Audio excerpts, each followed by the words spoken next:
அக்கா சொல்லுங்கண்ணா. அக்கா நாளைக்கு ஸ்கூலுக்கு சாக்லேட் கொண்டு வர சொல்லிருக்காங்கக்கா. சீக்கிரமா மெல்ட் ஆகிற மாதிரி சாக்லேட் தான் கொஞ்சம் கொடுங்க. ஆனா எல்லா சாக்லேட்டுமே வெயில கொண்டு போனா மெல்ட் ஆகும்னா, நான் ஒரு சாக்லேட் தரேங்கன்னா அது சீக்கிரமா மெல்ட் ஆகாது. கொடுங்க. என்னங்கண்ணா 5 ஸ்டார்? என்னக்கா 5 ஸ்டார்? ஏக்கா 5 ஸ்டார் சீக்கிரமா மெல்ட் ஆகாதாங்கா? ஆமாங்கண்ணா, மத்த சாக்லேட் மாதிரி 5 ஸ்டார் வந்து சீக்கிரமா மெல்ட் ஆகாதுன்னா அது ஏன்னு சொல்லட்டுமா? 5 ஸ்டார்ல கேரமல் மற்றும் நகெட் அதிகமா இருக்கிறதுனால இது மத்த சாக்லேட் மாதிரி அவ்வளவு சீக்கிரம் உருகாதுங்கண்ணா. இதோட வெளிப்புற சாக்லேட் கோட்டிங் வந்து மத்த சாக்லேட்டை கம்பேர் பண்ணும்போது கொஞ்சம் திக்கா இருக்குங்கண்ணா. அதனால ஹீட் வந்து நேரடியா உள்ள போகாது. இதுல பயன்படுத்தப்படுற ஃபேட்ஸ் மற்றும் இன்கிரீடியன்ஸ் மெல்டிங் பாயிண்ட பேலன்ஸ் பண்ற வகையில இருக்கு. இது ஸ்டிக்கி மற்றும் சூவி டெக்ஸ்சர் இருக்கிறதுனால இது மெல்ட் ஆனாலுமே ஷேப் உடனே கெட்டு போன மாதிரி தெரியாது.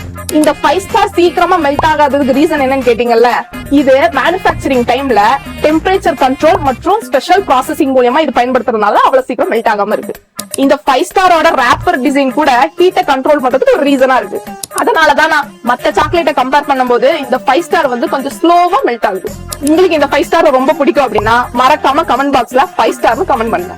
5 ஸ்டாரை அதிகமா சாப்பிடக்கூடிய உங்க ஃப்ரெண்ட்ஸுக்கு மறக்காம இந்த வீடியோவை ஷேர் பண்ணிக்கோங்க.